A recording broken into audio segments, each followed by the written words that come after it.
What is the brand name? The brand name would be a brand. I got it. What kind? I got a 5.9, which is a 6 BT compass. It's a 24 valve with a peak pump. We call it like a matte orange on the bottom and a gloss black on top. I've had it in my head for a long time, and I just finally decided to do it. So it's been what I've been wanting to do for a while. I appreciate it. How low is that? The back actually sits all the way down. The front's like 1.5 inches. So it raises up 9 inches for rod height. It's not bad. What size tire do you have? What size tire? They're 22 5s. So pretty much equal like a 37, 38 inch tire. So, There's a little interview. That's all the questions we have. I got you. I appreciate it. Get a walk around. Yeah, I am.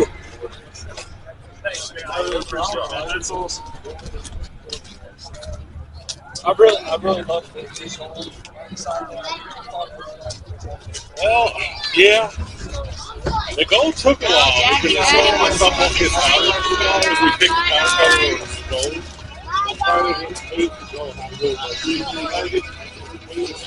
Dawn. What's that by, Dawn? The orange is actually a blower.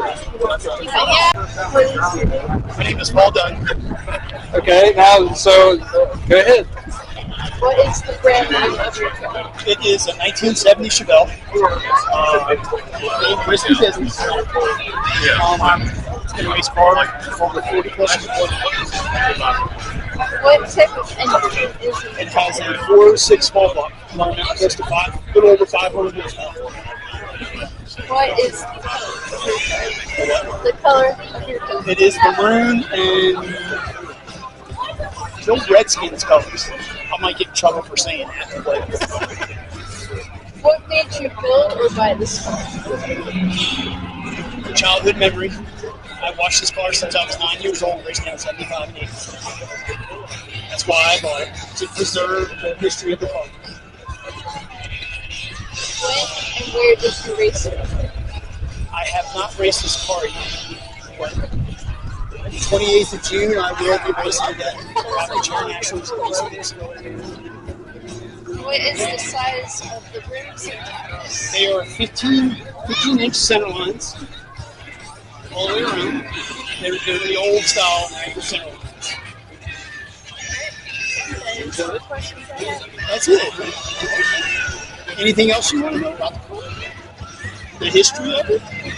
It came with the car. That's how it was. Because a lot of the old racers at 75 and 80 hated seeing the car pull up behind them because Roger George, the old owner, he was all about bracket racing.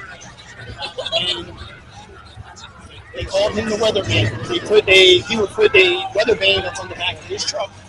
That's how he would set the car up during the day, and then at nighttime he would set it up for night racing. He was an engineer by trade, so he's a numbers man. So this car is all about bracket racing. It's still set up like a for bracket racing. But the neatest thing about it, all the stickers on the windshield, are all the bracket finals it went to the 75 and 80, 1982 to 09, public paperwork, running the bracket finals. It's still all race car. We jet the carburetor, we set the timer. It's ready to be abused. It's still all race car.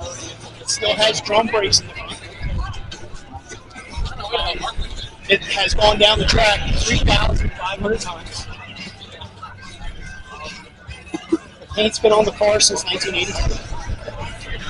And I was down in Ocean City back in October for an endless course. I got 10 handshakes from people that actually raced against the car. Kids. They saw it as a kid. And that's better than any trophy.